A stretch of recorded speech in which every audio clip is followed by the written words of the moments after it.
मुझे दुख और तकलीफ इस बात की है कि मैं अगर हिसार में आऊं और आपसे ये कहूं कि मुझे हिसार के किसी म्युनिसिपल स्कूल में चपरासी बना दो, तो आप कहोगे राजीव भाई आपकी क्वालिफिकेशन क्या है, और मैं कहूं मेरी कोई क्वालिफिकेशन नहीं है, तो आप मुझे म्युनिसिपल स्कूल का चपरासी भी नहीं बनाओगे। और कल को मैं हरियाणा का चीफ मिनिस्टर बन के आ गया, तब क्या करोगे?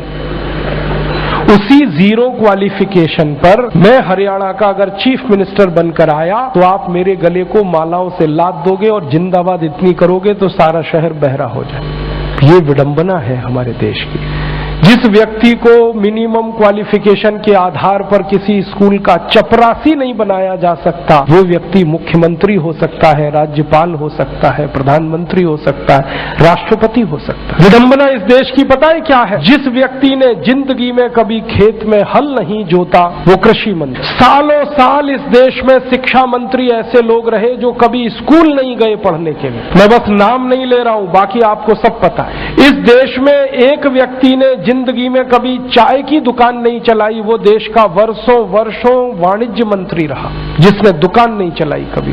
फाइनेंस का जिसको ABCD नहीं आता वो सालों साल इस देश में वित्त मंत्री रहता है। जिसने कभी अपने बेटे और बेटियों को भारत की सेना के लिए भेजा नहीं कुर्बान होने को, वो देश का रक्षा मंत्री हो सकता है। और जिसको अपनी रक्षा करने के लिए सैकड़ों जवान लगते हैं वो देश की क्या रक्षा करेगा?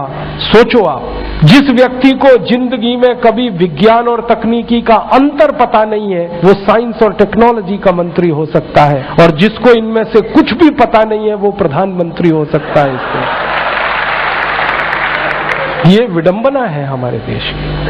अज्ञानी व्यक्ति ज्ञानियों पर शासन कर सकता है, और हमारे शास्त्रों में कहा गया है, वेदों में कहा गया है कि अज्ञानी व्यक्ति जब ज्ञानियों पर शासन करे तो समझ लेना देश और समाज का बंटाधार ही होना है। हमारे देश में यही हो रहा है। हर अज्ञानी ऐरा गहरा नत्थू खैरा जो किसी नेता की चप्पलें उठाता था, जो किसी के जूतों में पॉलिश करता था, जिसने कभी किसी नेता के घर में रोटियां बना के खिलाई, वो राष्ट्रपति पद तक लोग पहुंचे हैं। ऐसी स्थिति हमारे देश में। उनकी क्वालिफिकेशन ही एक है कि कभी किसी बड़े नेता के रसोई में रोटियां बना के खिलाई तो राष्ट्रपति हो जाओ भैया। ऐसी बंदर बांट मची है इस देश में। और ये उस देश में जिसकी आजादी के लिए 7,32,000 लोग कुर्बान हुए, उस देश में। मुझे बहुत दुख होता है, तकलीफ होती है। अभी एक सच्ची घटना मेरे साथ घटित हुई। मैं एक दिन कानपुर गया था, तो कानपुर के रेलवे स्टेशन पे उतरा। उतरने के बाद शहर में बाहर आने के लिए नीचे पुल पर से उतर के आया तो एक छोटी सी चाय की दुकान थी। उस पर एक बेटी और एक माँ और एक छोटा सा बेटा आपस में बात कर रहे थे। वो क्या बात कर रहे थे? वो कह रहे थे, माँ हम गरीब क्यों हैं? तो कान में मेरे शब्द पड़ गए। मैंने कहा ये इस तरह का प्रश्न कोई अपनी माँ से पूछे तो मुझे लगा ये कोई साधारण लोग नहीं है, कुछ तो इनमें असाधारणपन है। चल के पूछा जाए कौन लोग हैं, परिचय लिया जाए। तो मैं गया उस दुकान पे, मैंने पूछा आप लोग कौन है? तो उन्होंने कहा कि हम तात्या टोपे के परिवार के लोग।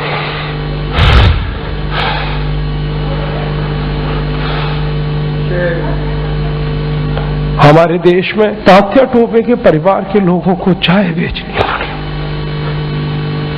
और गद्दारों को सिंहासन मिले।